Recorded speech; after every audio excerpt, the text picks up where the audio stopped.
पूजा, ये चित्तौड़ अटैक कब किया गया? अलाउद्दीन खिलजी। नहीं पता सर, सॉरी। आप लास्ट क्लास थी? नहीं सर। पहली क्लास है आपकी? और नहीं सर, बट सेकंड क्लास है, बट मैं बीच में नहीं थी। ओके, तुगलक वंश का फाउंडर कौन था ये बताओ?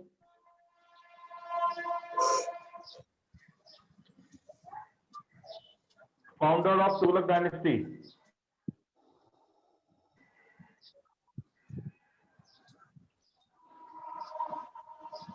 मालूम है या नहीं मालूम है? यस और नो? पूजा पाटिल, मैं आपसे पूछ रहा हूँ। सर क्या क्वेश्चन है? नहीं, आपसे समझाते पूछो ना कि सर नहीं समझ में आया question. Founder of Tughlaq dynasty. Qutbuddin Aibak. Very good. और फाउंडर ऑफ गुलाम वंश कौन है?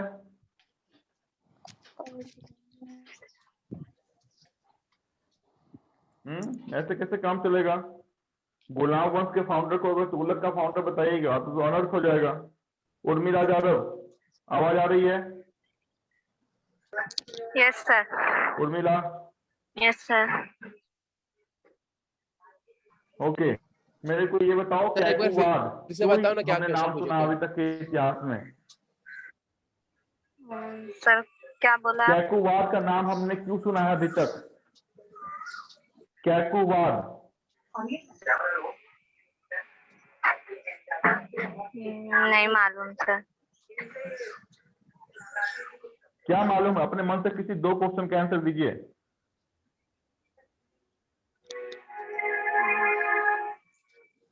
अपने मन से किसी दो क्वेश्चन का आंसर दीजिए कि सर ये क्वेश्चन है, इसका आंसर ये है। वो दो क्वेश्चन बताइए पहले मेरे को। सर एक्चुअली मेरा फर्स्ट क्लास है, ये फर्स्ट लेक्चर है। ये फर्स्ट क्लास है आपकी? हाँ फर्स्ट लेक्चर है ये। तो फिर एंजॉय करो, डोंट वरी, है ना? चलो ओके।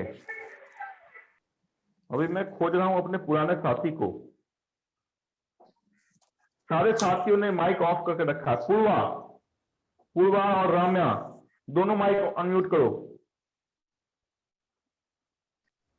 पूर्वा और राम्या, दोनों माइक अपने अनम्यूट कीजिए और मुझे ये बताइए कि नालंदा यूनिवर्सिटी का एस्टैब्लिशमेंट किसने किया था?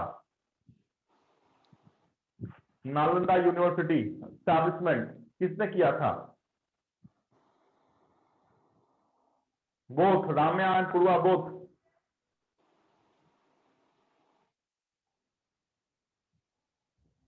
कमाल। ताजिद? Yes sir. इससे पहले कितने क्लास अटेंड किए आपने? सर दो संडे सर। 2 लेक्चर किया है आपने? Yes sir. खिलजी और तुगलक किया है? हाँ sir, dynasty of Khilji, Delhi very के गुड। पास का। अमीर खुसरो का नाम तो सुना होगा। हाँ। अमीर खुसरो की बुक का नाम बताइए। 2 बुक का नाम मैंने बताया था, दोनों बुक का नाम बताइए। अमीर खुसरो न सिर्फ सेनानायक, एक इतिहासकार, एक सेनानायक, मीरा मृदंग बानी तंबूरा के आप कह लें उसको कि उन्होंने ही अवलोकन किया था। मियाँ की चोरी, मियाँ की मल्हार जैसे नए राग की शुरुआत की थी। हाँ सर राइट। उनकी मृत्यु उनके गुरु के डेथ का समाचार सुनने के बाद हो गई। उनके गुरु का नाम था निजामुद्दीन औलिया। आपने जो नोटबुक पीछे किया है उसकी आवाज मेरे कान तक आ चुकी है। हाँ, फिर भी नाम बताओ। किसका sir? The book written by Amir Khusro. Aashiqui. Madam आपसे नहीं पूछा है, जिनसे पूछूं वही आंसर दें। हाँ, जब क्वेश्चन पूछता हूं तीसरे से तो दूसरा आंसर देगा तो कैसे काम चलेगा? किसने आंसर दिया आपकी? क्वेश्चन पूछता हूं ना मैं उनसे। मैं तो ऐसे स्टूडेंट को ढूंढते रहता हूं जो आगे होके उत्तर देते हैं। ऐसे स्टूडेंट मेरे बहुत चाहते होते हैं। चलिए आज हम अपने क्लास की शुरुआत करेंगे और बेसिकली जो हमने दिल्ली सल्तनत के बारे में, अच्छा आज के क्लास में कोई नए नहीं है ना? कोई नए हैं जिनकी पहली क्लास हो आज? यस सर मैं Yes, sir. हूँ। यस सर मैं हूँ। इतने क्या नाम है, एक बार नाम बता दो। श्रद्धा, और दूसरा उर्मिला क्या नाम है? जाधव। उर्मिला, उर्मिला और जाधव। तीसरा उर्मिला, उसके बाद तीसरा कौन है? मधु मपाना. वाह वाह वाह, ओके ठीक है। तो सिर्फ आज सुनो मैं क्या बोलता हूँ, संभवतः तो नहीं समझ पाएंगे आप लोग, लेकिन फिर भी मैं कोशिश करूंगा कि आगे के बाद जो हम नए वंश की शुरुआत करेंगे उसमें आप सारी चीजें समझ पाएंगे। तो शुरुआत का जो 15-20 मिनट है वो मेरे को झेल लो। चलिए शुरुआत करते हैं आपकी आज की क्लास की। और बेसिकली जिस दिल्ली सल्तनत की बात हम कर रहे थे लगातार अपनी 3 संडे क्लास से, और ये आपको बता रहा था कि इस दिल्ली सल्तनत में बेसिकली 5 वंश हुए, और इस 5 वंश में पहला नाम दिया था मैंने गुलाम वंश का, जिसको हमने दास वंश भी बोला, स्लेव डायनेस्टी भी बोला, मामलुक डायनेस्टी भी बोला, जिसका एस्टैब्लिशमेंट हमने 1206 में कुतुबुद्दीन ऐबक के द्वारा करवाया था, नाम दिया था गुलाम वंश। फिर हमने खिलजी वंश के बारे में सारी बात बताई थी कि जलालुद्दीन खिलजी, अलाउद्दीन खिलजी, फिरोज शाह के बारे में सारी बात बताई थी। आपको तुगलक के बारे में बताया कि गयासुद्दीन तुगलक, फिर मोहम्मद बिन तुगलक, मगरा सुल्तान जिसे हमने बोला, फिर आपका फिरोज शाह तुगलक, है ना। ये इंपॉर्टेंट अभी तक बातें हमने आपके दिल्ली सल्तनत में 3 वर्षों के बारे में पूरी डिटेल की जानकारी आपको दी है। आज बेसिकली हम उस आखिरी के 2 वर्ष पे हैं जो शुरुआत होगा और खत्म होगा। जानने के लिए बहुत छोटी सी बातें हैं, खासकर उनके शासकों का नाम भी आप जान लें तो काफी है। हम बात कर रहे हैं आपके दिल्ली सल्तनत के चौथे वंश की, क्योंकि इस सबका कैपिटल चूंकि दिल्ली था, इस कारण से हमने नाम ही दे दिया था दिल्ली सल्तनत। दिल्ली सल्तनत में 3 वंश already we have covered. Fourth dynasty is Sayyid dynasty, SAYYID, Sayyid dynasty की बात हम करने वाले हैं। इस सैयद डायनेस्टी में हम कुछ भी नहीं लिखेंगे एक्सेप्ट द रूलर नेम। हम सिर्फ 4 वो नाम जानेंगे जो नाम आपके सैयद डायनेस्टी से जुड़े हुए एम्परर रहे हैं, रूलर रहे हैं। जिस व्यक्ति ने आपके सैयद डायनेस्टी की नींव आपके दिल्ली सल्तनत के आधार पर रखी, उस व्यक्ति का नाम था, उस फाउंडर का नाम था खिज्र खान। तो खिज्र खान का नाम आप सैयद डायनेस्टी के फाउंडर के रूप में याद रखेंगे। उसके बाद जो रूलर आया उसका नाम था मुबारक शाह, उसके बाद मोहम्मद शाह आए, और चौथा और आखिरी रूलर जो सैयद डायनेस्टी के खिताब पर बैठा था, नाम था आलम शाह। तो सिर्फ ये 4 नाम आपके खिज्र खान से शुरुआत होता है, और ये शुरुआत जिस वंश के आधार पर होता है उस वंश का नाम दिया हमने सैयद डायनेस्टी। सिर्फ इतनी ही बात आपको इस डायनेस्टी के अंदर जाननी है। जैसे गुलाम वंश के बारे में आपने देखा कि पूरी बात हमने की, क्या हुआ नहीं हुआ, कौन पीछे का कौन आपका जीतल चलाया, कौन टंका चलाया, जजिया की शुरुआत किसने की, बाजार नीति किसकी थी, पगड़ा सुल्तान हमने किसने किया। तो जैसे हमने आपके पीछे के वंश का डिटेल देखा है, वैसे इतिहास इतना बड़ा नहीं है कि आपसे क्वेश्चन इस खिज्र खां के अंदर, मुबारक शाह के अंदर, मोहम्मद शाह के अंदर या आलम शाह के अंदर से पूछा जाएगा। बट अगर रूलर पूछे जाते हैं कि who of the following ruler belongs from Syed dynasty, तो उस कंडीशन में आपको यहाँ पर टिक मार्क करना पड़ेगा। तो पहले सैयद डायनेस्टी हम जान लेते हैं, उनके 4 रूलरों का नाम आपके बोर्ड पर लिख देते हैं, फिर हम चलेंगे आपके दिल्ली सल्तनत के आखिरी वंश की ओर जिसका नाम लोधी वंश था। बट लोधी की बात हम बाद में करेंगे, पहले हम 4th डायनेस्टी की बात करते हैं। दिल्ली सल्तनत के अंदर नाम था SAYYID, सैयद डायनेस्टी। इस सैयद डायनेस्टी में हमने क्या बताया, तो हमने बताया कि पहला फाउंडर, क्योंकि जब भी एस्टैब्लिशमेंट हुआ तो एटलीस्ट तो फाउंडर का नाम हमें याद रखना है। और दूसरी बात, जैसे 1206 में आपके गुलाम वंश की नींव रखी थी, वैसे ही सैयद डायनेस्टी कब आया था तो वो भी आपको जानना है। डिजिट थोड़ा सा अच्छा दिख रहा है यहाँ पे, 1414, 1414 में आपके इस KHIRZ खिज्र खां ने जिस वंश की नींव रखी, गुलाम वंश, खिलजी वंश, तुगलक वंश के बाद उस वंश का नाम था सैयद डायनेस्टी। खिज्र खां के बाद जो रूलर बने आपके डायनेस्टी के, नाम था मुबारक। लिखते चले आप भी, मुबारक शाह। कुछ बड़ी डिटेल हमें यहाँ पे नहीं जाननी है, इसका अर्थ आसान सा है। मुबारक शाह के बाद मोहम्मद शाह, और अंत में आलम शाह। बस शुरुआत किया हमने फोर्थ डायनेस्टी का और आलम के साथ हमने खत्म भी कर दिया। तो लिखे founder of Sayyid dynasty was Khizr Khan, founded Sayyid dynasty in the year 1414, preceded by Mubarak Shah, then Muhammad Shah, then Alam Shah. That's it. जितना हमारे एसएससी, रेलवे या पीसीएस जैसे एग्जाम्स के लिए जरूरी है, सिर्फ उतनी ही बात को हम देखेंगे, न उससे ज्यादा हम सुनेंगे, न उससे ज्यादा हम पढ़ेंगे। और जब हो जाए तो मेरे को बताइए sir. Done sir done. Done. एक सेकंड। हेलो बोलो क्या हुआ, बोलिए क्या हुआ। हाँ सर। ओके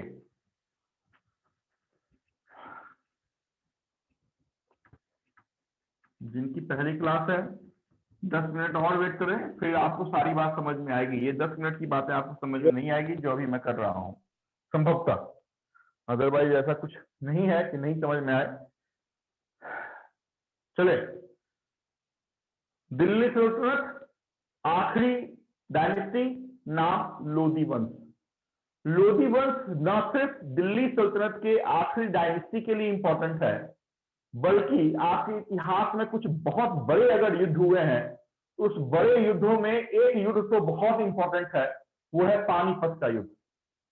तो पानीपत के कितने युद्ध हुए वो आपके लिए इंपॉर्टेंट है। पानीपत का पहला युद्ध, पानीपत का दूसरा युद्ध और पानीपत का तीसरा युद्ध। इसका मतलब यही है कि अभी तक पानीपत में 3 युद्ध हुए हैं, जिसकी बात हम आने वाले समय में करेंगे। लेकिन अगर लोधी वंश में है, इसका मतलब है कि आज पानीपत का युद्ध होगा, और वो युद्ध होगी पानीपत की पहली युद्ध, और वो ईयर होगा 1526, 21 अप्रैल 1526। अगर मैंने डेट बोला है तो एटलीस्ट आपको ये डेट याद रखना है कि पानीपत का पहला युद्ध 21 अप्रैल 1526 में हुआ है। 1526 में हुआ, 1526 ईस्वी में हुआ है। चलिए इस पे हम आएंगे, पानीपत के पहले युद्ध में हम आएंगे किसके बीच हुआ है। पहले अभी हम नींव डालते हैं आपके दिल्ली सल्तनत के 5वें और आखिरी वंश की ओर, जिसका नाम था लोधी वंश, LODHI, लोधी डायनेस्टी। इस लोधी वंश का नींव जिस शासक ने रखा, जिस फाउंडर ने रखा, उस फाउंडर का नाम था बहलोल लोधी। आपसे अगर पूछा जाता है कि who of the following ruler ruled in India for maximum period of time, answer will be Aurangzeb. Aurangzeb की बात अभी हम कर ही नहीं रहे हैं, क्योंकि संभवतः हम औरंगजेब पे अभी 1-2 वीक में पहुंचेंगे भी नहीं। बट मैंने आपको यहाँ पे क्वेश्चन बताया है कि इनमें से कौन सा शासक है जिसने भारत में सबसे ज्यादा दिनों तक शासन किया है। उसका नाम होगा जिंदा पीर। और जिंदा पीर हम उस व्यक्ति को बोलते हैं जो व्यक्ति आपके मुगल वंश का संभवतः आखिरी शासकों में से एक था, नाम था औरंगजेब। बट क्वेश्चन पूछा जाता है कि दिल्ली सल्तनत में शासन करने वाला सबसे लंबे अवधि तक शासन करने वाला व्यक्ति कौन है। देखिए 2 अलग अलग क्वेश्चन मैंने पूछे। एक मैंने पूछा कि भारत के इतिहास में सबसे लंबे दिनों तक शासन करने वाला नाम मैंने औरंगजेब के रूप में दिया है। बट अभी मैं भारत के इतिहास को छोड़ के या भारत को छोड़ के दिल्ली सल्तनत की मैं सिर्फ बात कर रहा हूं। दिल्ली सल्तनत की मैं जब भी बात करूंगा तो आपकी आंखें सिर्फ 5 ही वंश की ओर घूमेगी, है ना, चाहे वो गुलाम हो, खिलजी हो, तुगलक हो, सैयद हो या लोधी हो। तो इसका मतलब है कि अगर दिल्ली सल्तनत की बात मैं कर रहा हूं और वहां से मैं पूछ रहा हूं कि दिल्ली सल्तनत पे शासन करने वाला, सबसे लंबे दिनों तक शासन करने वाले रूलर का नाम बताएं, answer will be the founder of Lodhi dynasty, जिसने 49 ईयर्स तक आपके दिल्ली सल्तनत पे राज किया। उस व्यक्ति का नाम था Bahlol Lodhi. Bahlol Lodhi was the founder of Lodhi वंश, सबसे लंबे दिनों तक शासन करने वाला दिल्ली साम्राज्य के अंदर। दूसरी बात, बहलोल लोधी चले गए तो बहलोल लोधी के बाद इसके नीचे एक और लोधी भाई साहब आ गए। उस भाई साहब का नाम था सिकंदर लोधी। सिकंदर लोधी ने एक काम किया, क्योंकि जैसे अभी तक आपने देखा कि जितनी भी दिल्ली साम्राज्य के अंदर जो भी वंश बन रहे थे, उनकी कैपिटल आपकी दिल्ली ही थी। ठीक है, मोहम्मद बिन तुगलक ने थोड़े दिनों के लिए आपके दिल्ली से दौलताबाद आपके कैपिटल को ट्रांसफर किया था, जो बेसिकली फेल रहा था। बट फिर भी यहाँ पे जाने कि सिकंदर लोदी वो व्यक्ति था जो बहलोल लोदी के बाद लोदी वंश का उसने कार्यभार संभाला था, और अपनी कैपिटल को उसने दिल्ली से शिफ्ट करके आगरा कर दिया था। और ऐसे भी आपसे पूछा जाता है कि आगरा शहर की स्थापना किसने की, आगरा सिटी का एस्टैब्लिशमेंट किसने किया। तो जैसे अभी तक दौलताबाद शहर को आपने देखा, तुगलकाबाद शहर को आपने देखा, फिरोजाबाद शहर को आपने देखा है, वैसे ही याद रखेंगे आगरा जहां पे शाहजहां के द्वारा बनवाया हुआ ताजमहल है, उस आगरा शहर की नींव आपके शाहजहां के द्वारा नहीं रखी गई थी, बल्कि लोदी वंश के दूसरे शासक सिकंदर लोदी के साथ रखी गई थी। सिकंदर लोदी ने आगरा शहर को बना दिया, काम खत्म हो गए। उसके बाद आपके लोदी वंश का आखिरी शासक आया, और उस आखिरी शासक का नाम था इब्राहिम लोदी। जिस समय इब्राहिम लोदी गद्दी पर बैठ रहा था, उस समय ये जो मुगल थे, मुगल बेसिकली इंडिया के नहीं थे, वो मुस्लिम्स थे। तो ये जो बाबर था वो बहुत ज्यादा चाहता था कि मैं काबुल, कांधार, इन सभी क्षेत्रों पे मैं शासन करूं, लेकिन बहुत बार उसने अटैक किया। सेवरल टाइम्स बाबर ने अटैक किया उस काबुल कांधार पे, लेकिन वो विजय नहीं हो पा रहा था, क्योंकि कुछ तो भी ऐसे वहां पे जो बाबर के अंदर ही लीक हो जाते थे आपके इंफॉर्मेशन। तो वो मूव किया, और मूव वो इंडिया के अंदर करने लगा। ठीक है, उस समय काबुल कांधार भी इंडिया का ही पार्ट था, बट वो इंडिया के अंदर मूव करने लगा। और उस समय बाबर का सामना जिस व्यक्ति के साथ हुआ, वो व्यक्ति लोदी वंश का आखिरी शासक था, जिसका नाम इब्राहिम लोदी के रूप में हमने दिया है। और इसी इब्राहिम लोदी और बाबर के बीच में एक युद्ध हुआ, जो युद्ध भारतीय इतिहास के पन्ने में 21 अप्रैल के नाम से लिखा गया है, और ये युद्ध 1526 में हुआ है, जिसका नाम हमने the war of Panipat first के रूप में दिया है। तो ऑब्वियस सी बात है, अगर बाबर और इब्राहिम लोदी के बीच में युद्ध हुआ है, क्योंकि ठीक इसके बाद मुगल वंश का एस्टैब्लिशमेंट हमने किया है, इसका मतलब यही होगा इस पानीपत के पहले युद्ध जो 21 अप्रैल 1526 में किया गया है, उसमें विजय किसकी हो गई? ऑफकोर्स विजय आपके बाबर की ही होगी।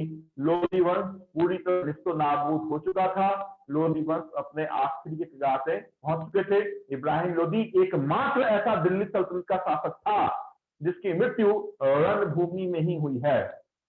तो दिल्ली सल्तनत के जितने भी शासक आपने अभी तक देखे हैं, कि कोई भी ऐसा शासक नहीं था जो लड़ते हुए मरा था, accept Ibrahim Lodi.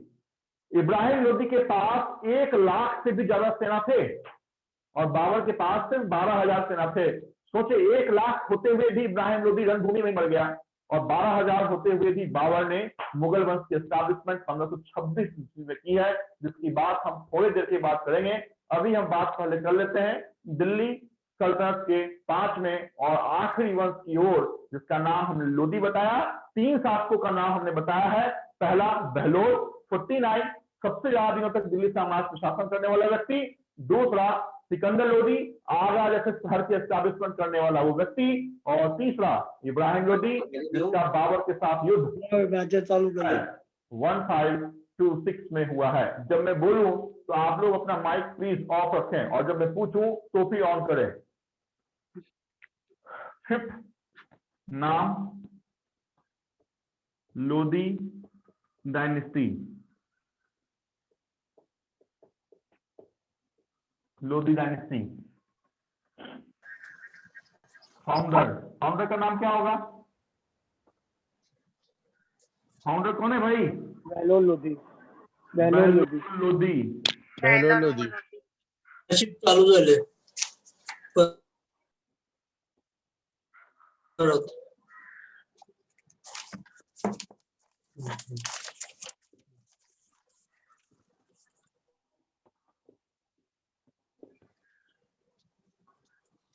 which is maximum tenure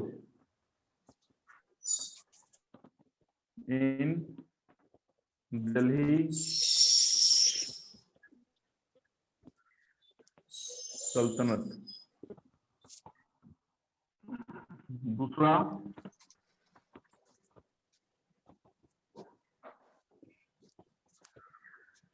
Sikandar Lodi,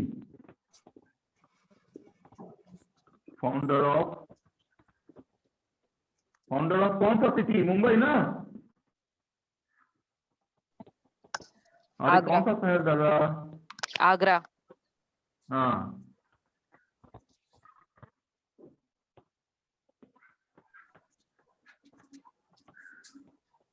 Ibrahim Lodi, last ruler of Delhi and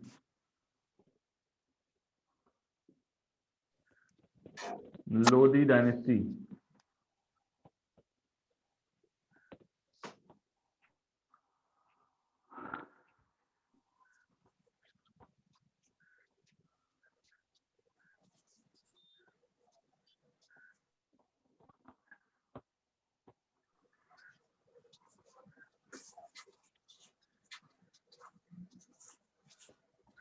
war of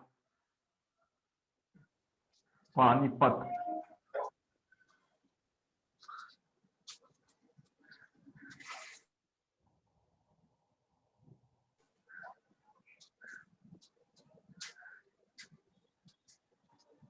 Ibrahim Lodi लिखे, लिखा है मैंने। Lodi dynasty, founder Bahlol Lodi, ruled 49 years, which is maximum tenure in Delhi Sultanate.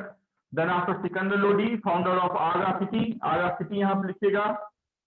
And third, last ruler, न सिर्फ लोदी वंश का लास्ट रूलर है, बट दिल्ली सल्तनत का भी ये लास्ट रूलर है। Last ruler of Delhi and Lodi dynasty, the name was Ibrahim Lodi. यहाँ पे हमने लिखा है 21st of April 1526, the war of Panipat fought between Babur and Ibrahim Lodi. लिखें। हेलो, बोलिए, क्या हुआ भाई? बोलो बोलो बोलो।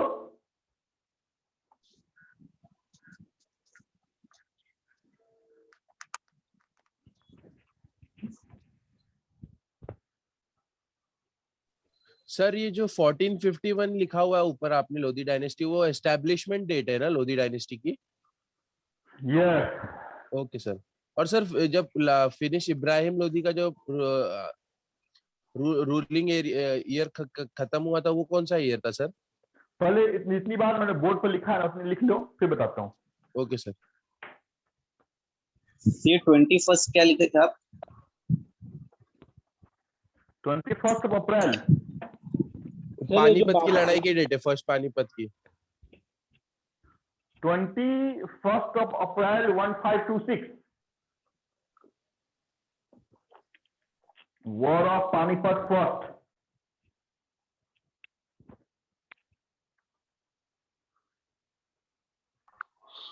सर ये शिवाजी महाराज के एरा में लड़ा गया था ना, वॉर ऑफ पानीपत? है? अच्छा, पानीपत किधर है वो बताओ? पानीपत किधर है? हरियाणा। हरियाणा में। हरियाणा में है ना? फिर Yes, sir. पानीपत हरियाणा में।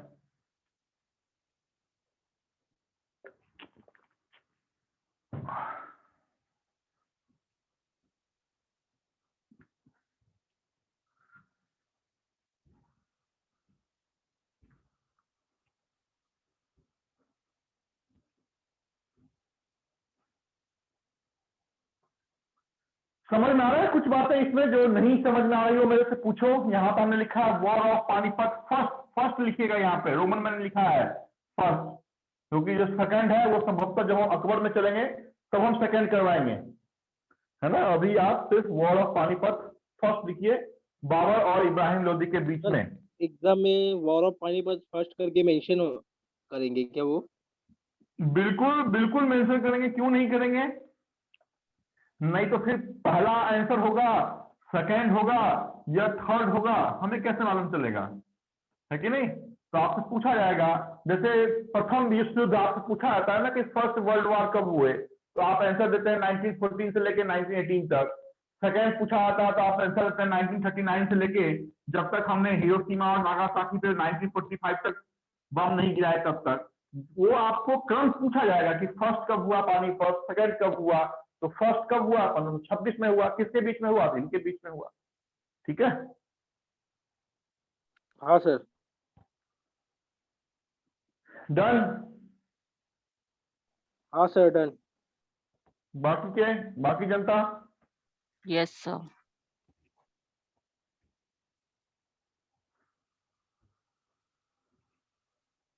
हटाओ। Yes sir. हाँ सर। हेलो। अरे तुम सिर्फ हेलो बोलते हो, उसके आगे कुछ बोलते ही नहीं हो। बोलो ना, क्वेश्चन क्या है तुम्हारा? कुछ पूछना चाह रहे हैं या किसी से बात करना चाह रहे हैं तो बोलिए। बोलो बोलो दादा।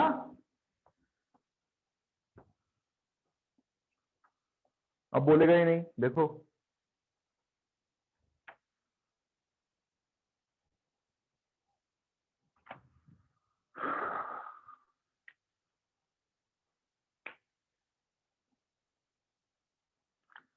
तो ऐसे दिल्ली सल्तनत की पूरी कहानी, हमारी जुबानी खत्म हो गई है। आपको इस 5 वंशों के ऊपर अपना नजर रखना है।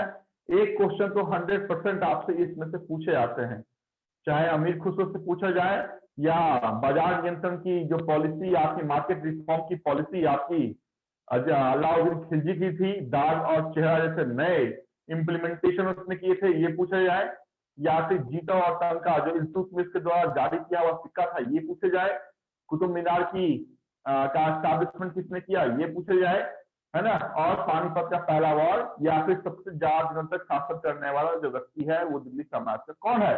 तो ये फ्रीक्वेंट आस्क्ड क्वेश्चन आपके दिल्ली रीजन से बनता है, जो आपको संभवतः मैंने बहुत बार रिपीट किया है। इसमें कोई दिक्कत पूरे दिल्ली में? नहीं सर, बिल्कुल नहीं सर। नहीं, ठीक है, चलो आगे। हाँ यस सर, चलो आगे सर। किसी ने एक क्वेश्चन मेरे से पूछा था कि सर ये जो आपने लिखा है 1451, जिसमें हमने लोधी वंश का नींव रखा, से लेके चलेगा कब तक?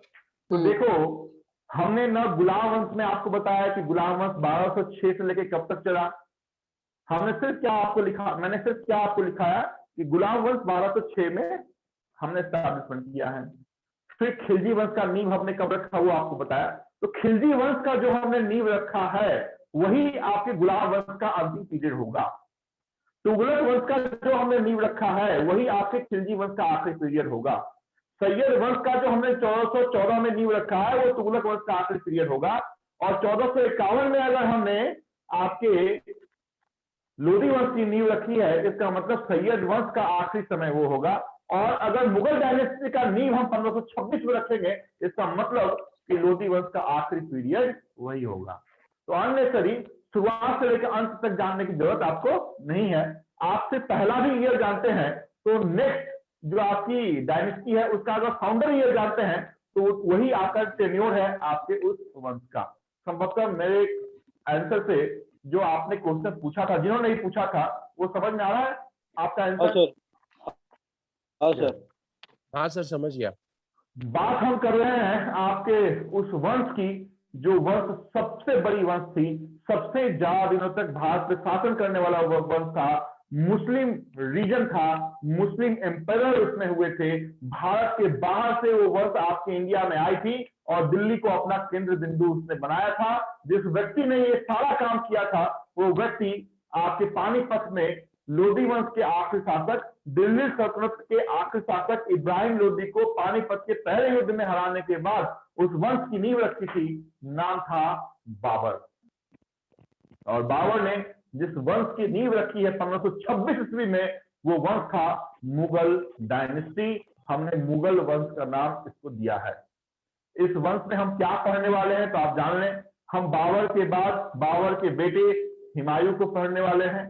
हुमायूं के दो अलग अलग टेन्योर को हम देखने वाले हैं, क्योंकि हुमायूं के दो टेन्योर हुए। एक टेन्योर में हुमायूं ने राज किया, फिर बीच में वो शेरशाह सूरी जिसने भारत में डाक सिस्टम, ग्रैंड ट्रंक रोड की शुरुआत या रुपया की शुरुआत की थी, उसने राज किया था। और कुछ दिनों के लिए हुमायूं को आपके भारत से जाके बाहर ईरान में रहना पड़ा था। तो हम बात करेंगे आपके बाबर की, बाबर के बाद उसके बेटे हुमायूं की, हुमायूं के बीच में आए हुए एक तीसरे सूर्यवंश के शासक शेर शाह सूरी की, आदिल शाह की, फिर से हुमायूं को हम ईरान से वापस लाएंगे, फिर से हम हुमायूं की बात करेंगे, और ईरान से वापस आने के बाद हुमायूं अकेले तो आया नहीं था, अपने एक वीर बेटे को लेके आया था, और उस वीर बेटे का नाम था अकबर। तो हम अकबर की बात हुमायूं के बेटे के रूप में करेंगे, अकबर के बाद उसके बेटे जहांगीर की बात हम करेंगे, जहांगीर के बाद उसके बेटे शाहजहां की हम बात करेंगे, अलग अलग तरह के किले बनवाएंगे, मोती मस्जिद है ना, दीवाने आम, दीवाने खास, ताजमहल, जितने भी हिस्टोरिकल मोन्यूमेंट्स हैं उसका नींव हम रखेंगे। शाहजहां के बाद उसके बेटे जिंदा पीर, और भारत के पूरे कार्यकाल में सबसे ज्यादा तक शासन करने वाले उस व्यक्ति को हम नाम देखेंगे जिसका नाम औरंगजेब के रूप में देंगे। और औरंगजेब के बाद छोटे मोटे आपके मुगल वंश के आए थे, बहादुर शाह पहला, बहादुर शाह दूसरा, बहादुर शाह जफर, तो ऐसे चलते गया। तो छोटे मोटे रूलर को हम देखेंगे। शुरुआत बाबर के साथ हम करने वाले हैं। Babur the founder of Mughal dynasty. पहली बात, कब फाउंडर था? तो 1526 जब पानीपत का युद्ध हुआ उसी समय विजय हुआ और उसने मुगल वंश की नींव डाल दी थी।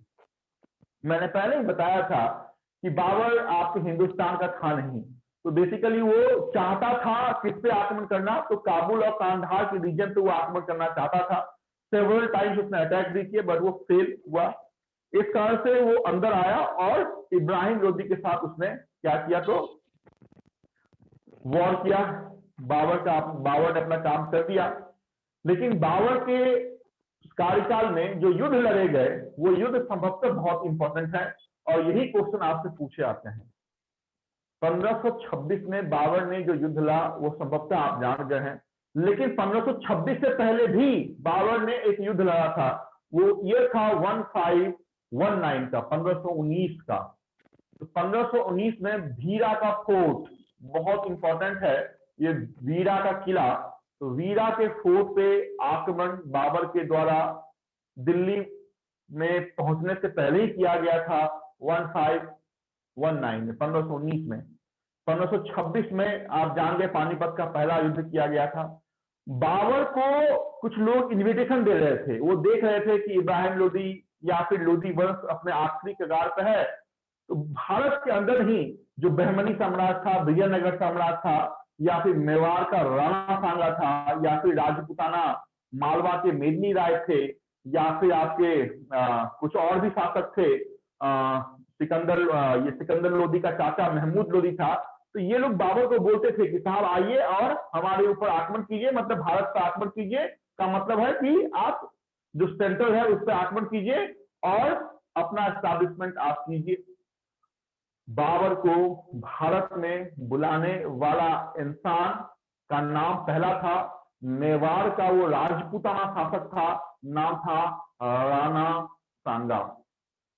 दूसरा मालवा में, मतलब राणा सांगा का एक और बहुत घनिष्ठ मित्र था, उसका नाम था मेदिनी राय। तो ये राणा सांगा ने इनविटेशन भी दिया था, बाबर को ही बुलाया था। मेदिनी राय राणा सांगा के बहुत करीब थे, तो ये हुआ कि राणा सांगा का ये फ्रेंड है। राणा सांगा को ये लगा था कि बाबर भारत पर अटैक करेगा, भारत पे विजय हासिल करेगा, कुछ लूटपाट करेगा, और जैसे आप गजनवी गए थे है ना, वैसे ही कुछ आभूषण लेगा, कुछ सामान लेगा और बाबर यहाँ से चला जाएगा। लेकिन ऐसा हुआ नहीं। बाबर साहब ने अटैक तो किया और यहीं पे अपना सत्ता जो है वो हासिल कर लिया। तो राणा सांगा का जो ये इन्विटेशन था और जिस उद्देश्य से ये इन्विटेशन था वो कहीं ना कहीं फेल हो रहा था। 1519 मैंने बोला कि बाबर के द्वारा पहला अटैक वीरा के फोर्ट पे। 1526 पानीपत का पहला युद्ध। राणा सांगा का इन्विटेशन तो दिया गया था, लेकिन बाद में राणा सांगा के बारे में बाबर ने ये बोला कि किसने इन्विटेशन दे के भी मेरी हेल्प नहीं की है। तो सबसे बड़ा युद्ध बाबर और इस राजपूताना शासक राणा सांगा के बीच में हुआ था। ये युद्ध 1527 में हुआ था, 1527 ईस्वी में हुआ था, राणा सांगा के साथ हुआ था, जिसका नाम हमने दिया था द वॉर ऑफ खानवा। देखिए 1526, 1527, 1528 और 1529, 1526, 1527, 1528, 1529 आज के बाद भूलने का नहीं किसी भी कंडीशन में। ये 4 ऐसे ईयर है जिसमें से क्वेश्चन ना पूछा जाए, संभवतः ऐसा बहुत कम आपके एग्जाम में देखा गया है। तो 1526 well known war of Panipat, 1527 Rana Sanga के साथ बाबर का युद्ध, बहुत ही भयानक युद्ध था, क्योंकि राणा खुद ही आपके बाबर ने अपनी आत्मकथा लिखी, उसका नाम था तुजू के बाबरी, और खुद ही बाबर ने ये लिखा है कि मेरी जो युद्ध पानीपत में इब्राहिम लोदी के साथ हुई थी वो उतनी भयानक नहीं थी। मतलब इब्राहिम लोदी बहुत ही जिनपूर्ण शासक था, आसानी से वो प्राप्त हो गया, लेकिन उसने आत्मकथा तुजू की बाबरी में ये भी लिखा है कि 1527 में जो युद्ध उसने राजपूताना शासक राणा सांगा के साथ किया, उसमें उसे बहुत ही कठिनाई का सामना करना पड़ा। कहने का मतलब राणा सांगा ने बहुत ही वीरता के साथ आपकी इस युद्ध को लड़ा, हालांकि वो विफल रहा, हालांकि वो हार गया राणा सांगा। तो ऐसे राणा सांगा पे खानवा के युद्ध में आपके बाबर ने खानवा को भी अपने पास बुलाया। राणा सांगा का एक दोस्त था मेदिनी राय, बोला कि जब दोस्त न रहा तो इस मेदिनी राय को भी हमें हराना है। उस मेदिनी राय मालवा पर अटैक किया गया, दक्षिण भारत से मालवा का अटैक किया गया 1528 में, और उस वॉर का नाम था द वॉर ऑफ चंदेरी। भीरा का फोर्ट 1519, पानीपत का पहला 1526, खानवा का तीसरा 1527, चंदेरी का चौथा 1528। ऐसे याद करना पड़ेगा आपको, है ना, कि ये युद्ध हुआ। चंदेरी का युद्ध मेदिनी राय के साथ हुआ था, खानवा का युद्ध आपके राणा सांगा के साथ हुआ था, पानीपत का युद्ध आपके इब्राहिम लोदी के साथ हुआ था। भीरा का तो युद्ध हुआ था लेकिन वो किसी शासक के साथ नहीं हुआ था। इतनी बात आपको याद करनी पड़ेगी। और फिर एक युद्ध याद करना पड़ेगा, जो युद्ध सिकंदर लोदी के चाचा के साथ हुआ था, वो युद्ध था द वॉर ऑफ घाघरा 1529। तो बेचारा देखो, ये 1526 ईस्वी में ये जो राजा बना, एक तो मुगल वंश का नींव रखा, 1526 में भी युद्ध किया, 1527 में भी युद्ध किया, 1528 में भी युद्ध किया, 1529 में भी युद्ध किया। अगर ये जिंदा रहता तो 1530 में भी युद्ध करता, लेकिन 1530 में ये डायरेक्ट भगवान को प्यारा हो गया और चल दिया। बातें समझ में आई? यस तो sir, yes sir, yes sir. Yes sir. अभी मैं आपसे अगर क्वेश्चन पूछूं, एक मिनट, अभी मैं आपसे क्वेश्चन पूछूं कि बाबर का ऑटोबायोग्राफी का नाम क्या था, आंसर क्या देंगे आप? तुगलक के बाबरी। बाबरी। अरे दादा, ये तुगलक था क्या जो तुगलक के लिखेगा? नहीं, तुगलक नहीं था ना, ये तो मुगल था ना। हाँ, तो लिखा क्या? अभी आपने बताया थे। वही तो मैं चेक कर रहा हूँ कि मैं जो बता रहा हूँ, तो ये रामदेव बाबा का भाषण नहीं लगना चाहिए। मेरी हर एक बात में जीएस छिपा हुआ है, ये ढूंढ के आपको बताना है। क्या नाम है? बाबरी। हाँ, very good. The autobiography of Babur was Tuzuke Babri, जिसका पर्शियन में अनुवाद, जिसका फारसी में अनुवाद जिस व्यक्ति ने किया, उसका नाम था अब्दुल रहीम खाने खाना। तो ये थी बाबर की पूरी कहानी। बाबर जिंदा हुआ, जिंदा होने के बाद देखो, बाबर का युद्ध जो जन्म हुआ था वो 1483 ईस्वी में हुआ था।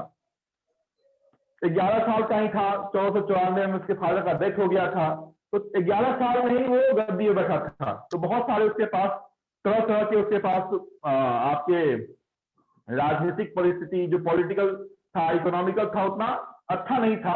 तो वो छोड़ दीजिए, बड़ी बातें हैं। बेसिकली जो यूपीएससी के लिए तैयारी करते हैं उनके लिए वो इंपॉर्टेंट है कि बाबर का जन्म कहाँ हुआ, कब हुआ। बट आपके लिए सिर्फ इतनी ही बात इंपॉर्टेंट है कि बाबर का 5 अटैक, पहला 1529, फिर 1526, फिर 1527, फिर 1528, फिर 1529। कौन कौन सा? भीरा का फोर्ट, रिस्पेक्टिवली बता रहा हूँ, भीरा का फोर्ट, पानीपत का, उसके बाद खानवा का, चंदेरी का और घाघरा का। घाघरा का मोहम्मद लोदी के साथ, चंदेरी का मेदिनी राय के साथ, खानवा का राणा सांगा के साथ, इब्राहिम लोदी का पानीपत में। तो ये बातें आप याद रखिए। 1530 में बाबर सदा के लिए सो गए थे। तुजू के बाबरी अपनी आत्मकथा लिख दी।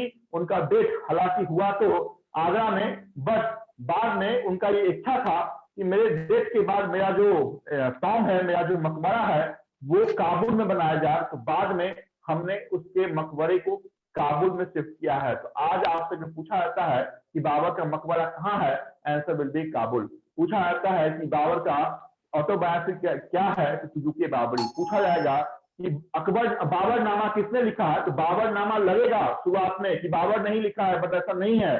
बाबरनामा सुजुकी बाबरी का एक फर्सियन अनुवाद है, ट्रांसलेशन है, जो अब्दुल रहीम खाने खाना ने लिखा है। लिखूं इन चीजों को बोर्ड पे? हाँ sir. Yes, sir. Yes, sir. Yes. चलो, कौन सा वंश? सैयद ना? Mughal. Mughal dynasty. Mughal. Dynasty.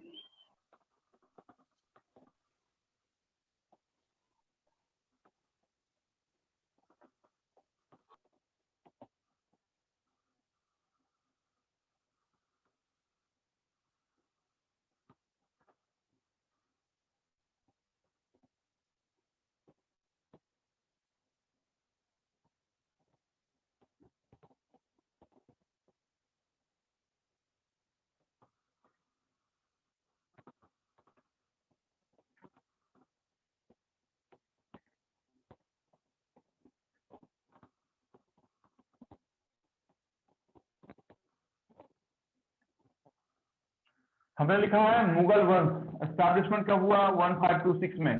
तो 1526 से लेके 1707 तक का जो पीरियड था उसको हमने नाम दिया मुगल पीरियड, और 1707 से लेके 1857 की जो पीरियड है उसको हमने नाम दिया पोस्ट मुगल। तो ये बताओगा कि मुगल और पोस्ट मुगल क्या है? क्योंकि यहीं तक आपके यहाँ तक औरंगजेब थे, यहाँ के बाद फिर औरंगजेब नहीं, बहादुर शाह प्रताप, बहादुर शाह दूसरा, मोहम्मद शाह रंगीला, ये सब छोटे मोटे आए थे आपके। तो इतनी बात आपके लिए इंपॉर्टेंट है। उसके बाद जाने आप फाउंडर कौन है मुगल वंश का? फाउंडर कौन? बाबर। Babur. बाबर। ओके, कम से कम आज के दिन में फाउंडर भी जान गए तो चलेगा। लेकिन देखो, मैं भी जब तैयारी करता था तो मैं जब बोलता था किसी से कि आवाज मत मैं इतिहास पढ़ रहा हूं, तो कोई भी जो जानने वाला था वो एक ही क्वेश्चन मेरे से पूछता था। कोई भी जो जानने वाला था, मेरे को चेक करता था, वो एक ही क्वेश्चन मेरे बाबर से के पूछता डैडी? था कि बाबर के बाबर के डैडी कौन थे? मैं क्या बोल रहा हूँ सुनो, डैडी को बाद में देखेंगे, मदर को हम बाद में देखेंगे। मैं जब तैयारी करता था तो मेरे से भी एक क्वेश्चन पूछा जाता था, वो था ये कि बाबर के बाप का नाम बताओ। किसी ने ये नहीं बोला कि बाबर के फादर का नाम बताओ या बाबर के पिताजी का नाम बताओ, बाबर के बाप का नाम बताओ। हालांकि ये क्वेश्चन आज तक किसी भी एग्जाम में नहीं पूछा हुआ है, बट फिर भी आपको मेरी जो एक्सपीरियंस है उस एक्सपीरियंस के आधार पे एटलीस्ट ये नाम याद होना चाहिए, क्योंकि हम मुगल वंश का नींव डाल रहे हैं। तो उस मुगल वंश का नींव जिस व्यक्ति ने डाला, उस व्यक्ति के फादर का नाम उमर शेख मिर्जा था। ये आपको थोड़ा सा याद रखना है, तो ये आप याद रखेंगे। बाबर ने कुछ टाइटल भी लिए, उस टाइटल में नाम था बादशाह, गाजी और कलंदर। बहुत इंपॉर्टेंट है ये, बादशाह, गाजी और कलंदर। ऑटोबायोग्राफी जाने,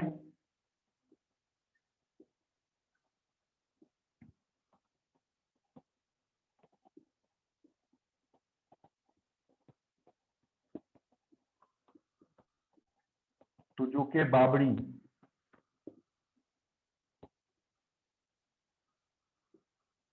पर्शियन ट्रांसलेशन, अब्दुल रहीम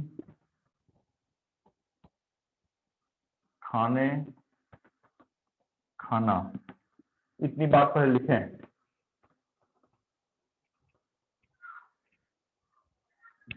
मेरे से क्वेश्चन भी पूछते रहे। सर लास्ट वाला क्या है? Persian translation, sir Suzuki Babri का पर्शियन ट्रांसलेशन गाजी किसने के किया? बाद जो वर्ड लिखा उसमें बहुत लाइट आ रहा, कुछ दिख रहा नहीं। अच्छा ठीक है, जिसने पहले क्वेश्चन पूछा है कि लास्ट वाला क्या है, तो पर्शियन ट्रांसलेटर कौन था, तो अब्दुल रहीम खाने खाना ओके सर। है ना। बाद में मैं लिखता हूँ, बाबरनामा का नाम मैं लिखता हूँ, पहले आप सिर्फ लिख दें कि Persian translation of Tuzuke Babri by Abdul Rahim Khane Khana. हाँ, अभी मैं बताता हूं कि टाइटल TITLE होगा बेसिकली। तो टाइटल कौन सा था? तो बाबर ने कुछ टाइटल लिए थे, जैसे इल्तुतमिश ने सुल्तान का टाइटल लिया था, वैसे ही बाबर ने पादशाह, गाजी और कलंदर का टाइटल लिया था। Hello sir. फादर का नाम उमर शेख मिर्जा था। फाउंडर बाबर था। 1526 ईस्वी में मुगल वंश की नींव रखी थी। बोलो।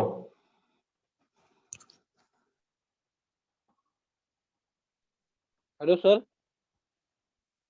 बोलिए हेलो। बोलिए बोलिए बोलिए। हाँ सर, आपने मेरे को एक कंफ्यूजन हुआ। आपने बीच में बोला ना कि बाबर उसकी डेथ 20 में हुई थी।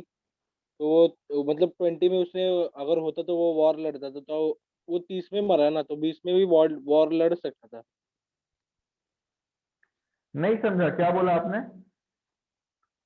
सर फिर आपने से बोलो बोला एक था बार। ना कि 19 तक बाबर ने वॉर लड़ा, और उसके आगे भी होता था तो वो वॉर लड़ता था 20 में। और आपने बोला था उसकी हाँ डेथ तो 30 में हुई थी, तो वो 20 में वॉर हाँ। वॉर क्यों नहीं लड़ा उसने? 29 बोला था। अरे कब नहीं लड़ा 29 भाई? में नहीं लड़ा था, 1530 लड़ा था। That is 1530 में डेथ 29 हुआ ना। of 19. Okay okay, sorry. अच्छा, पहले पहले बाबर, दादा पहले बाबर समाप्त होने दो, फिर क्वेश्चन पूछना। हाँ सर। पहले लिख लो, जितनी जितनी बार मैंने बोर्ड पे लिखा है ना, वो पहले लिख लो। Let me to finish Babur, फिर क्वेश्चन पूछना कि सर ये मरा क्यों, ये जिंदा क्यों हो गया, वो मैं बाद में बताता हूँ। पहले लिख लो, इतना देर लिखा है मैंने। और लिख लेंगे तो बताइए मेरे को कि sir done. Sir done. Done. Done. क्या बात है? अरे क्या स्क्रीनशॉट ले रहे हो, फोटो खींच रहे हो क्या? नहीं सर, लिख रहे हैं। ओके, चलो गुड।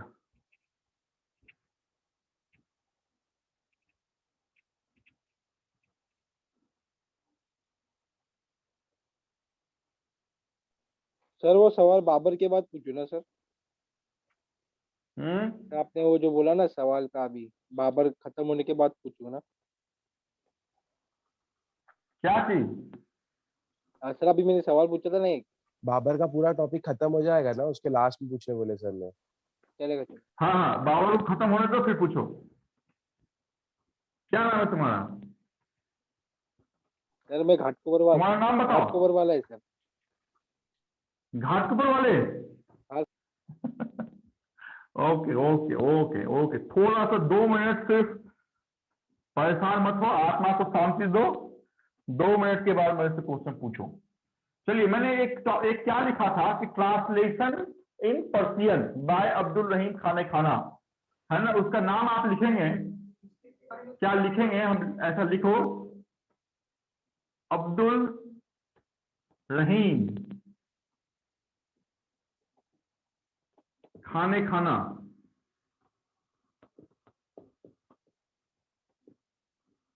खाने खाना रोट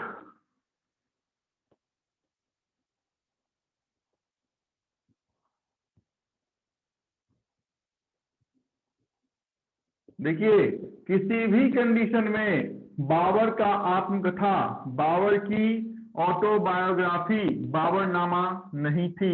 हमेशा याद रखेंगे, नहीं तो बाद में लगेगा कि बाबरनामा तो बाबर ही लिखा होगा, बट ऐसा नहीं है। बाबरनामा जिस व्यक्ति ने लिखा उसका नाम था अब्दुल रहीम खाने खाना।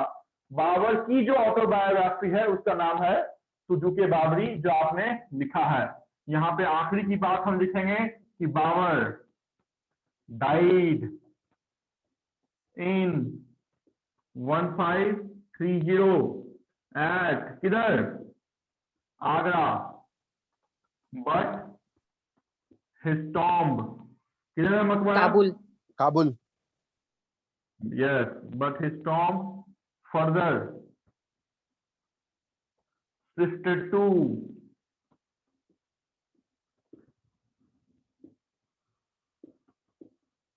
काबुल। इतनी बात पहले लिखिए, फिर हम 5 वॉर को देखेंगे। खानवा का युद्ध कब हुआ, चंदेरी का युद्ध कब हुआ, घाघरा का युद्ध कब हुआ, पहले ये लिखें। 2 बार Abdul Rahim Khane Khana wrote Babarnama, and last Babar died in 1530 at Agra, but his tomb further shifted to Ghatkopar.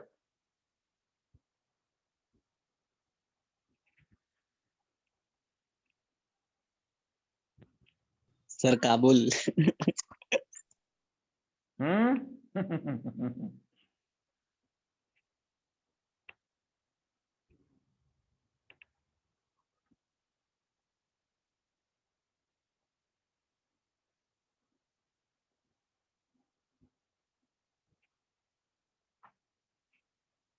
चलो Yes. Yes, sir, done. Yes, sir, done. अभी मैंने क्या बोला? मैंने बोला कि बाबर ने 5 आक्रमण किए हैं। ये 5 आक्रमण में 4 आक्रमण तो सीरियली है, एक सीरियल में नहीं है, बट फिर भी आपको याद रखना है। और बहुत इंपॉर्टेंट ये आक्रमण है, बहुत इंपॉर्टेंट ये अटैक है 1519। देखिए, मुझे को ये बताओ कि 1519 में बाबर भारत का शासक था क्या? नहीं, नहीं सर, नहीं था। नहीं था। नहीं। फिर भी ये जो वीरा का फोर्ट है वो आपके लिए इंपॉर्टेंट है। बाबर भारत का शासक कब बना? तो जब पानीपत में उसने विजय हासिल की 1526 में तब बना, लेकिन उससे पहले ये वीरा के फोर्ट पे आक्रमण कर चुका है। तो लिखेंगे हम attack on BHIRA Bhira fort. और भी 1-2 आक्रमण किए थे, बट उतना ही इंपॉर्टेंट नहीं है। But 1519 attack on Bhira fort. Second 1526 कितने अप्रैल? 13 अप्रैल ना? 21st April. 21st April. April. Okay, इतना याद है। 13 अप्रैल को क्या हुआ था दादा? 13 अप्रैल को क्या हुआ था? जो बताएगा मान जाऊंगा। 13 Why 13th of April is important in Indian history? 13 April 13th April 1919 क्यों इंपॉर्टेंट है? 1919 Jallianwala Bagh massacre. Very good. Oh. चलो, कम से कम किसी को तो याद है। 13th April 1919 the war of Jallianwala Bagh, जिसमें जनरल डायर ने गोली चलाने का आदेश दिया था। हाँ सर, बहुत से निहत्थे लोगों पे हुआ था फायरिंग, वही है ना जलियांवाला बाग? सर क्या हो गया था? उसमें टाइटल भी मिला था इसको, और गांधी जी ने टाइटल दिया था। अच्छा, गांधी जी का टाइटल हम भूल जाएंगे अभी। अभी हम सिर्फ अकबर, बाबर, हिमायूं को याद रखते हैं। जालियांवाला बाग हम मॉडर्न हिस्ट्री में काम करेंगे। नॉन कॉर्पोरेशन मूवमेंट हम वहां देखेंगे। क्या लिखा? 1526 21st of April war of, कौन सा वॉर हुआ था दादा? Panipat. War of Panipat. Panipat first किसके बीच में हुआ था? तो बाबर बाबर और इब्राहिम लोदी। लोधी। इब्राहिम लोदी।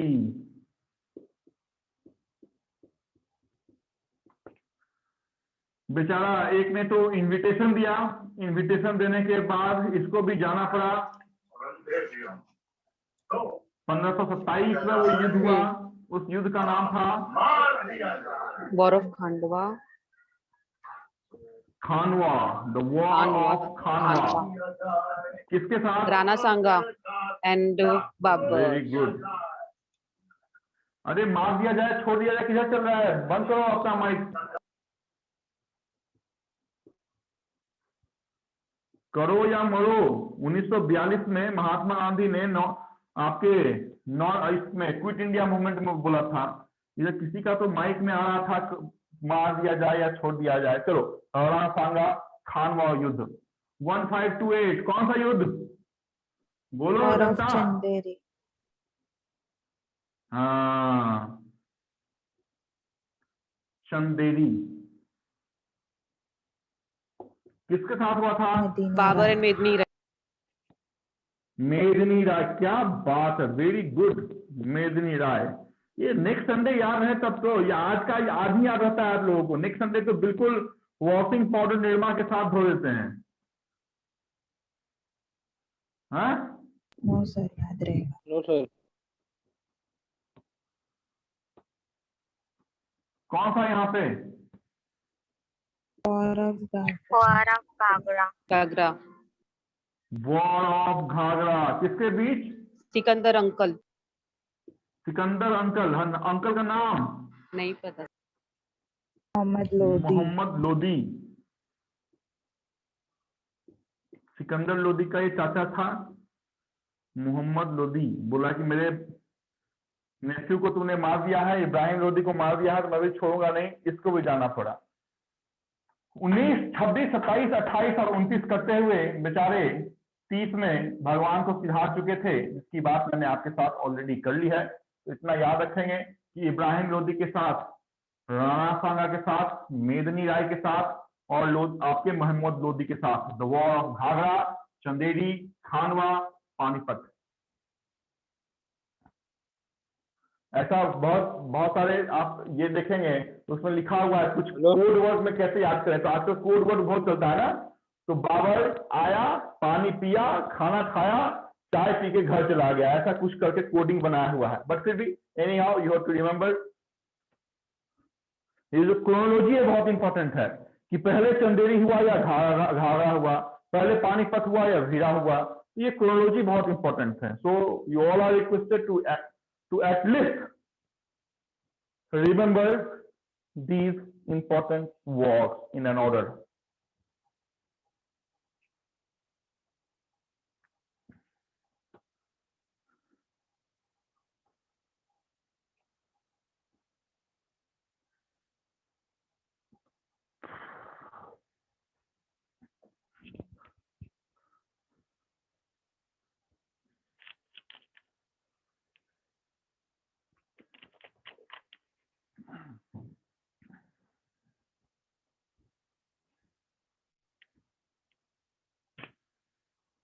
सर हो गया लिखकर।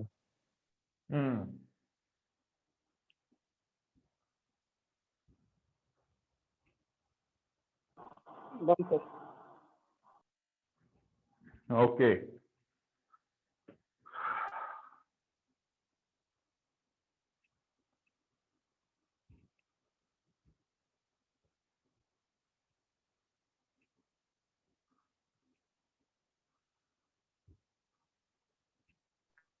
हेलो।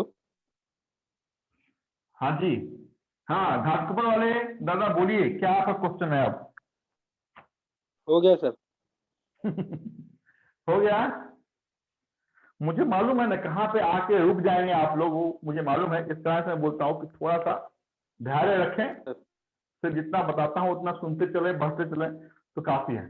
चलिए इतनी ही बात आज के इस क्लास में हम रखेंगे। पढ़ाना तो मुझे बेसिकली हुमायूं भी था, लेकिन ओवर एंड एक्सेस में कहीं सारी बात आप भी पानीपत की तरह पानी में धो नहीं डालें। इस कारण से हुमायूं को मैं आज जेब में रखता हूँ, ये कहते हुए कि हुमायूं बाबर के बाद आने वाला शासक था।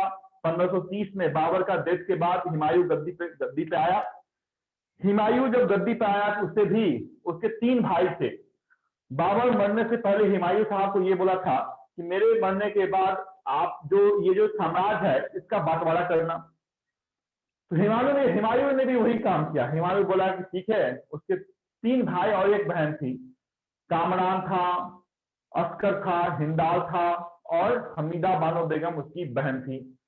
तो ये तीनों भाई को उसने किसी को काबुल दिया, किसी को कंधार दिया, किसी को मालवा दिया, है ना। तो सबको अपना अपना राज दिया इस आपके हुमायूं ने।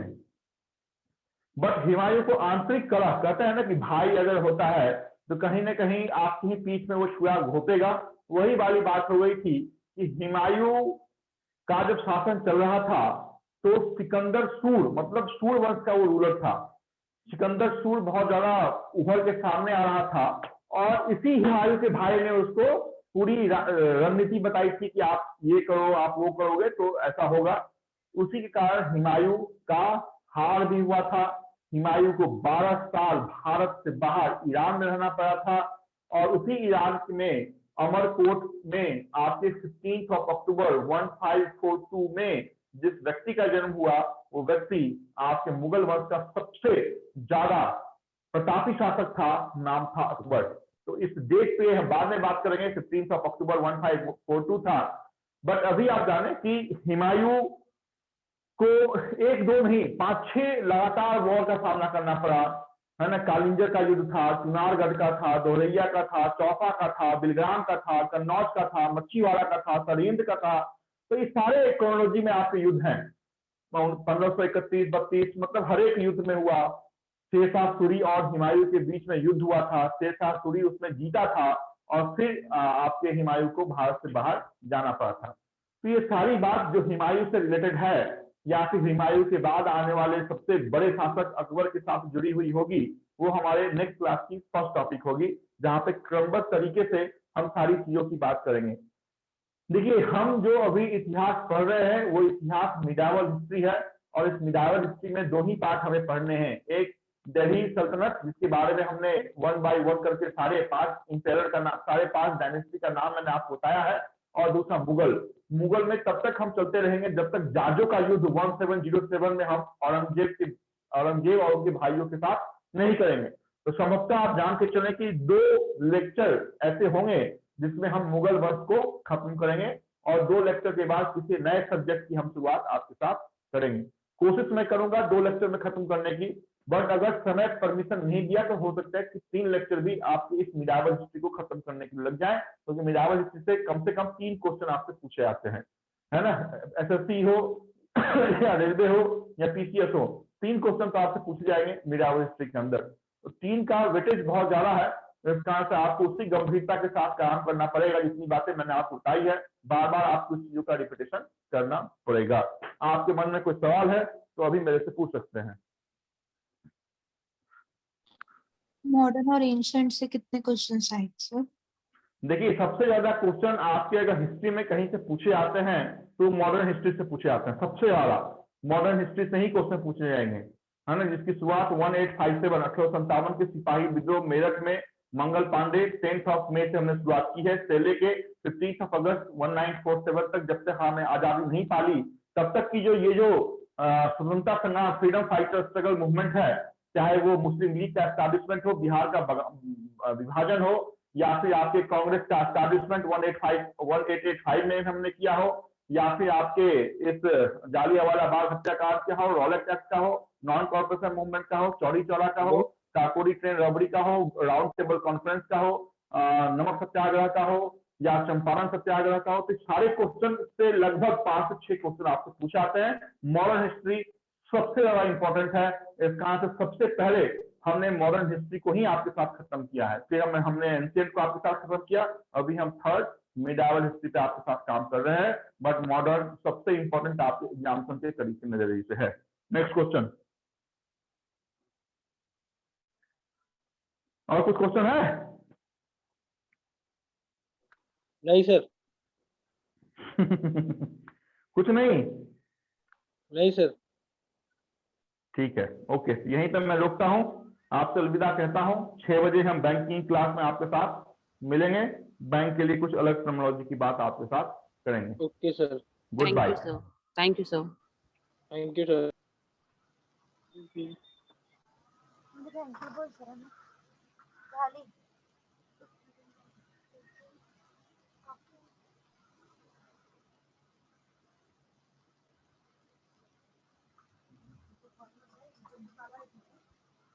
General awareness